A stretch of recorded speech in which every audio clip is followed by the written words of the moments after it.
Hi hello నమస్తే. Sanjay rot ఏమన్నాడంటే బోస్టికే గౌండు ఏదో పదాలు వాడాడండి. బోస్టికే గౌండు కుత్తే అని నోటికి ఏది వస్తే తిడతాడు, బూతులు తిడతాడు ఈయన. సంజయ్ రాత్ ఎవరైతే డిఫెక్షన్కి వెళ్ళారో, అంటే ఎవరైతే పార్టీలు మారుతున్నారో ఎంపీలని బూతులు తిడుతున్నాడు సంజయ్ రాత్ అనే వ్యక్తి. ఈ ఎంపీలు మారారు.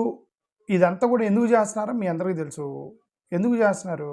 డీలిమిటేషన్ బిల్లు పాస్ చేయాలండి. వాళ్ళకి 360 2/3 మెజార్టీ రావాలి. 360 ఏమో కావాలి వాళ్ళకి. వాళ్ళకి ఇంకొక 60 మంది ఏమో కావాలి. ఈ 60 మంది కోసం తిప్పలు పడుతున్నారు. ఎందుకు? ఈ డీలిమిటేషన్ బిల్లు బలవంతంగా మనల్ని నాగాలి. మన రీసెంట్గా శశి థరూరు, చంద్రబాబు నాయుడు గారు వాళ్ళిద్దరు ట్వీట్లు చేసుకున్నారు. వాళ్ళిద్దరు ట్వీట్లు చేసుకుంటే నాకేమర్థమైంది, శశి థరూరు ప్లస్ చంద్రబాబు నాయుడు గారు ట్వీట్లు. చంద్రబాబు నాయుడు గారు అన్నారు డీలిమిటేషన్ పాస్ చేస్తూ ఉన్నారు. ఇంకా ఆయన తప్పదు. చంద్రబాబు నాయుడు గారు ఏంటంటే ఆయన ఎన్డీఏలో ఉన్నాడు. వాళ్ళు ఎస్ఆర్ ఇప్పుడు ఎస్ఆర్కి తప్పదు. ఇక చంద్రబాబు నాయుడు గారికి ఓకే ఆయన వదిలేస్తే. బట్ ఈయన శశి థరూరు ట్వీట్ చేశాడు. ఏమని? శశి థరూరు ఏమేమి ట్వీట్ చేశాడంటే, శశి థరూరు డబ్బులో ఏమో చెప్పినట్టున్నాడు. ఎగ్జాంపుల్, ఒకటి దగ్గర 100 రూపాయలు ఉన్నాయి, ఒకటి దగ్గర 1000 రూపాయలు ఉన్నాయి. 50% పెంచితే వీడికి 150 అవుతాయి, వాడికి 1500 అవుతాయి. ఎక్కువ మంది ఆల్రెడీ ఉన్న వాళ్ళకి నువ్వు 50% ఫ్లాట్ పెంచితే ఆ పవర్ పోతుంది కదా అని చెప్పి అతను మన సౌత్ ఇండియాకి నార్త్ ఇండియాకి ఈక్వల్ పవర్ ఉండాలి. ఇది మన రాష్ట్రాల పరంగా కాదు. సౌత్ నార్త్ ఈస్ట్ మీరు 4 జోన్లుగా చేయాలి. 4 జోన్లకి మీరు సపరేట్గా ఈక్వల్ పవర్ ఇవ్వాలి. అంటే పొలిటికల్ పవర్ ఇన్ఫ్లుయెన్స్ చేయగలుగుతారు అనేది శశి థరూర్ యొక్క argument. Is the argument of Shashi Tharoor. Okay, Stalin DMK కనుక ఎన్డీఏలో చేరితే, ఎందుకంటే అతనికి రాహుల్ గాంధీ మీద పిచ్చ కోపం ఉంది. సరే, నిన్నేదో హ్యాపీ బర్త్డే చెప్పాడు ఆయనకి, ప్లస్ ఆయన మనం కలిసి పనిచేద్దామని ట్వీట్ చేసుకున్నారు. ఒకరికొకరు ట్వీట్ చేసుకున్నారు. హ్యాపీ బర్త్డే చెప్పాడు అంటే కొద్దిగా సాఫ్ట్ అయినట్టుగా భావించాలి. అంటే భావించాలేమో నేను అంటే అనుకుంటున్నా. కోపం తగ్గినట్టుంది. వీళ్ళు ఏమైనా ఫోన్ చేసి సారీలు క్షమాపణలు చెప్పారేమో కాంగ్రెస్ వాళ్ళు, తెలియదు. వాళ్ళు రీచ్ అయినట్టున్నారు. వాళ్ళు కొద్దిగా మాట్లాడుకున్నట్టున్నారు. సరే, ఇంకా లీస్ట్ కేస్ ఎన్డీఏకి మద్దతు ఇచ్చాడే అనుకుందాం, మోడీకి మద్దతు ఇచ్చాడు అనుకుందాం. స్టాలిన్ మోడీకి మద్దతు ఇస్తే there is a danger 100% danger that bill May pass. ఎందుకంటే వాళ్ళకి 23-24 ఎంపీలు ఉన్నారు. చాలా డేంజరస్ పొజిషన్లో ఉన్నారు. అంతమందికి వెళ్ళి మద్దతు ఇస్తే డెఫినెట్గా వాళ్ళకి ఛాన్స్ ఉండేది. ఎందుకంటే ఇప్పటికే చాలామందిని వాళ్ళు చీల్చారు. టీఎంసీ రెబల్స్ని 20 మందిని చీల్చారు. వాళ్ళకి ఇంకొక 69 మంది కావాలండి 2/3 మెజారిటీకి. ఈ 70 మందిలో 20 మందిని టీఎంసీ నుంచి చీల్చారు. 6 శివసేన నుంచి చీల్చారు కదా నిన్న. ఉద్ధవ్ ఠాక్రే యూబీటీ నుంచి 6 నుంచి శివసేన నుంచి చీల్చారు. ఆమ్ ఆద్మీ పార్టీ నుంచి కొంతమంది చీలేరు కానీ, బట్ వాళ్ళు రాజ్యసభ మెంబర్లు చీలేరు కాబట్టి పెద్ద ఎఫెక్ట్ కొట్టదు వాళ్ళకి. రాఘవ్ చద్దా చీల్చింది రాజ్యసభ మెంబర్లని. సో రాజ్యసభ మెంబర్స్ని తీసుకుని అతను జాయిన్ అయ్యాడు కాబట్టి లోక్సభలో ఎఫెక్ట్ అవుతుంది ఆమ్ ఆద్మీ పార్టీ నుంచి. బట్ వీళ్ళు టీఎంసీ రెబల్స్ 20 మంది, నిన్న వచ్చిన 6 ఇంపాక్ట్ పడింది. ఇంకొక డేంజర్ ఏంటంటే సమాజ్వాదీ పార్టీ నుంచి ఎంపీలు చీల్చబోతున్నాడని రూమర్ వచ్చింది. సమాజ్వాదీ పార్టీ నుంచి చీల్చబోతున్నారు అని ఒక పెద్ద రూమర్ వచ్చింది. అది కనుక జరిగిందంటే మాత్రం సమాజ్ పార్టీని చీల్చారంటే ఇక వాళ్ళు కావలసిన 69 మెంబర్ని గ్యాదర్ చేసేసుకుంటారు. లేదా సపోర్ట్ అయిపోయినా సరే ఇంకొకటి మాట్లాడుకుంటారు. నువ్వు ఆ రోజు ఎలక్షన్కి రాగాకు, నువ్వు జంపు కొట్ట అంటారు. జంపు కొట్టినా సరే 2/3 మెజారిటీ తగ్గిపోయింది. ఒక 50 మంది రాలేదనుకోండి, అప్పుడు 2000 మెజారిటీ నెంబర్ తగ్గిపోయింది. ఈజీగా అచీవ్ అవుతారు. సో వాళ్ళు నువ్వు స్కిప్ అన్నావు, రాకుండా జంప్ అన్నా కొట్టు, లేదా మాకు మద్దతు ఇవ్వు, ఈ 2 మాట్లాడుకుంటారు. ఓకే, ఏదైనా సరే చాలా దగ్గరలో ఉన్నారనమాట వీళ్ళ యొక్క నెంబర్ని రీచ్ అవడానికి. ఎందుకంటే ఆల్రెడీ ఎన్డీఏకి 293 మంది ఉన్నారు ఎన్డీఏలో. నాన్ ఎన్డీఏ వాళ్ళు ఇప్పుడు టీఎంసీ రెబల్ ఎంపీలు, శివసేన యూబీటీ రెబల్ 6, వైఎస్ఆర్సీపీ ఒక 4 ఉన్నారు, బీజేడీ ఒక అతను ఉన్నాడు ఎంపీ, బీజేడీ ఒక అతను, సమ్ ఇండిపెండెంట్లు. వీళ్ళంతా మోడీ బ్యాచ్ అనమాట. వీళ్ళంతా ఈ ఇండిపెండెంట్లు, బీజేడీ వాళ్ళు, ఇక్కడ వైఎస్ఆర్సీపీ, శివసేన, టీఎంసీ రెబల్స్. మరి వీళ్ళందరూ వేసారు అనుకుందాం. వీళ్ళందరూ వాళ్ళకే వేస్తారు, 100% పక్కా వేస్తారు. ఇప్పుడున్న సిచ్యువేషన్ బట్టి పక్కా వేస్తారు. అది 100% వీళ్ళందరూ కూడా మోడీకి మద్దతు ఇస్తారు. వీళ్ళందరూ మద్దతు ఇచ్చినా కూడా ఇంకా ఒక 30-40 మంది అవసరం అవుతారు ఆయనకి. ఈ 30-40 మంది నుంచి 2 సోర్సెస్ విడగొడితేనే వాళ్ళు బిల్లు పాస్ చేయగలరు. ఒకటి అఖిలేష్ యాదవ్ నుంచి విడగొట్టడం, లేదా డిఎంకే నుంచి విడగొట్టడం.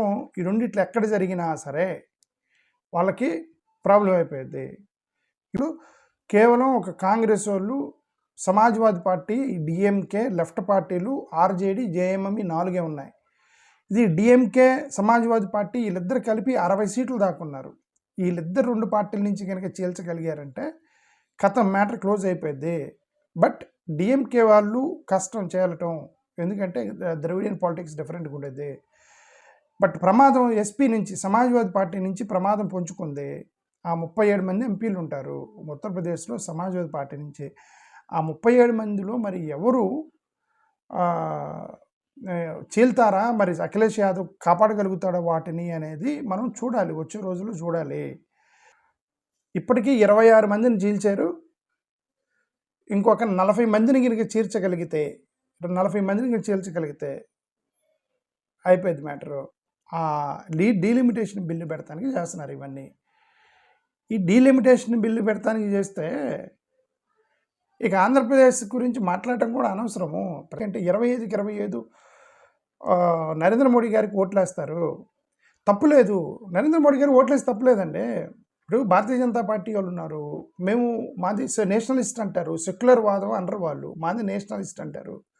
మేము నేషనలిస్ట్ అంటారండి.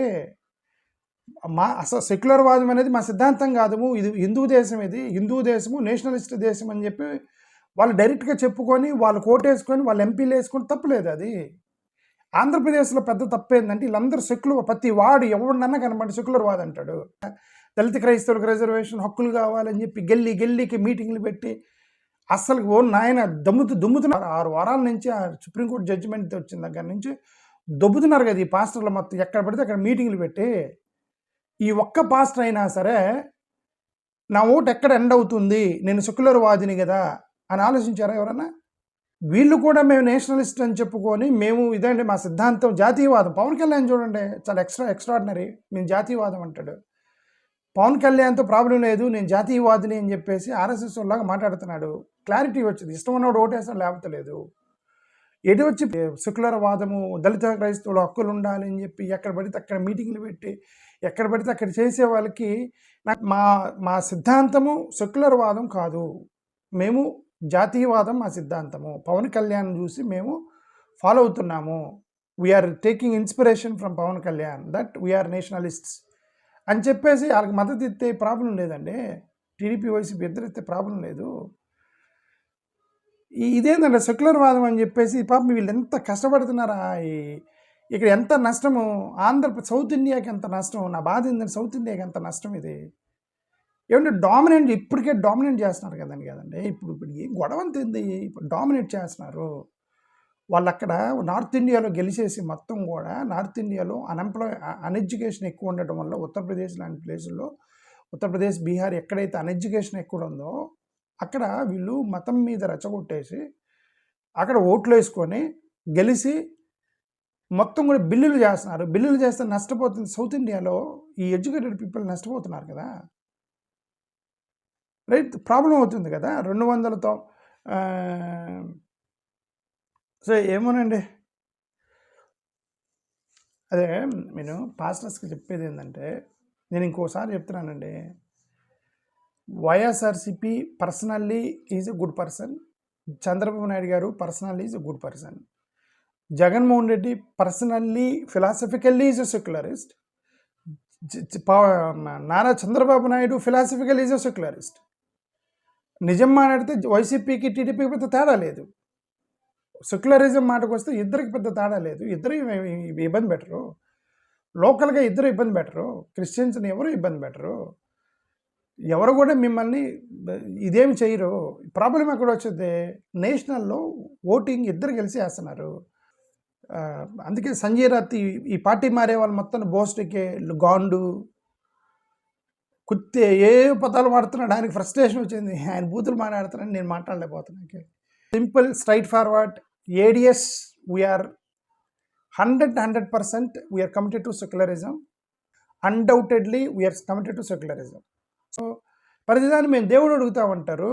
దేవుడిని అడిగే ఎంత గడిబిడి గందరగోళం గజిబిజి చేసే వాళ్ళు వీళ్ళందరూ అసలు ఫండమెంటల్ హక్కులు మేము కాబట్టి రావాల్సిందే. క్రైస్తవ మహాసభలు, క్రైస్తవ మహాసంఘాలు, దళిత క్రైస్తవుల యొక్క రిజర్వేషన్ ఇవ్వాల్సిందే. ఎవరి మీద మీరు కొట్లాడుతున్నారు? ఎందుకు ఇన్ని మీటింగ్లు పెట్టారు ఆంధ్రప్రదేశ్లో? క్రైస్తవులను అడుగుతున్నా, ఎందుకు ఇన్ని మీటింగ్లు పెట్టారు ఆంధ్రప్రదేశ్లో? మీరు ఢిల్లీకి ఒక మీటింగు, రోజుకు ఒక మీటింగు, ఢిల్లీలో మీటింగులు ఎందుకు పెట్టారు? ఎవరి కోసం పెట్టారు? ఎవరికి వ్యతిరేకంగా పెట్టారు? మీరు 25కి 25 వెళ్ళి మన మోడీకి మద్దతు ఇస్తున్నారు ఆంధ్రప్రదేశ్లో. భారతీయ జనతా పార్టీలో క్రిస్టియన్స్ వాళ్ళు ఉందండి, వాళ్ళందరూ క్రిస్టియన్సే. బీజేపీ క్రిస్టియన్సు, మీరు కూడా యాక్సెప్ట్ చేయండి. మేము బీజేపీ క్రిస్టియన్స్ అని యాక్సెప్ట్ చేయండి. ఈ గొడవంతా ఏంది? మేము బీజేపీ మందకృష్ణ మాదిగ గారిని ఇన్స్పిరేషన్గా తీసుకోండి. మీరంతా ఎవరైతే ఆంధ్రప్రదేశ్లో ఉన్న క్రైస్తవులు మొత్తం మందకృష్ణ మాదిగ గారిని ఇన్స్పిరేషన్ తీసుకోండి. ఆయన డైరెక్ట్గా చెబుతున్నాడు, బీజేపీ వాళ్ళే మనకు సహాయం చేయగలరు, మీరు క్రిస్టియన్స్, దళితులు, మాదిగలు మొత్తం కూడా వచ్చి బీజేపీలో చేరండి అని చెప్తున్నాడు డైరెక్ట్గా మందకృష్ణ మాదిగ గారు. ఆయన ఇన్స్పిరేషన్గా తీసుకోండి. మీరు ఎవరికి వ్యతిరేకంగా కొట్లాడేది? ఈ అడావుడి ఏంటి ఆంధ్రప్రదేశ్లో? మీకు 25కి 25 సీట్లు తీసుకెళ్ళి మోడీకి వేస్తున్నారు అబ్బాయి. ఈ అడావుడి ఏంది అంటున్నా మీ మీద. ఈ ఆంధ్రప్రదేశ్లో ఉన్న రాజకీయాల్లో ఇద్దరు ఇన్స్పిరేషనల్గా కనబడుతున్నారు నాకు. ఒకటి పవన్ కళ్యాణ్, 2 మందకృష్ణ మాదిగ. ఉన్నది ఉన్నట్టుగా మొఖాన్ని చెప్పేయాలి, మేము మోడీ బ్యాచ్ అని చెప్పి పవన్ కళ్యాణ్ నా మందకృష్ణ మాదిగ గారు పబ్లిక్గా బహిరంగంగా చెబుతున్నారు. మీరు కూడా అలా చెప్పాలి, మేము మోడీ బ్యాచ్ అని చెప్పి వదిలేయాలి.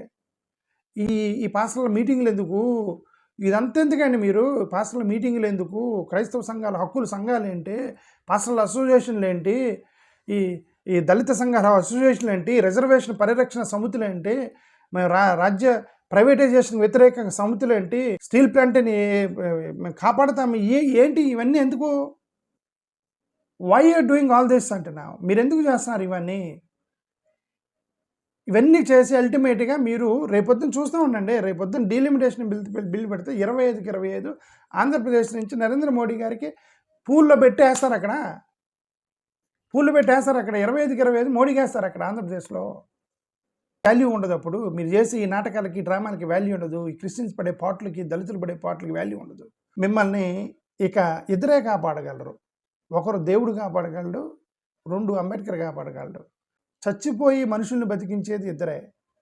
వాళ్ళు చనిపోయిన తరువాత జీవం పోసింది ఇద్దరే. ఒకరు యేసుక్రీస్తు, 2 అంబేద్కర్. యేసుక్రీస్తు గారు మీకు రక్షణ ఇస్తే, అంబేద్కర్ చనిపోయిన తరువాత శక్తివంతుడయ్యాడు. ఆయన చనిపోయిన తర్వాత ఆయన బొమ్మ పెట్టుకొని ఈ 70 సంవత్సరాలుగా దళిత కాలనీలు కాపాడుతున్నాడు ఆయన. ఇప్పుడు కూడా ఎవడ కష్టం వస్తే ఆయన అంబేద్కర్ బొమ్మ చేస్తాడు, అంబేద్కర్ పేరు చేస్తాడు. మేము అంబేద్కర్ బ్యాచ్ అంటాడు. కొద్దిగా అరే మీ అంబేద్కర్ బ్యాచ్ అని చెప్పి మీ జోలికి రారు వాళ్ళు సాధారణంగా. అంటే చనిపోయి కూడా మిమ్మల్ని బతికిస్తున్న వ్యక్తి అంబేద్కర్. ఇక మిమ్మల్ని వాళ్ళే కాపాడాలి. మరి ఏం చేస్తారనేది ఇంక మీ ఇష్టం చూసుకోండి. థ్యాంక్ యూ, నమస్కారం.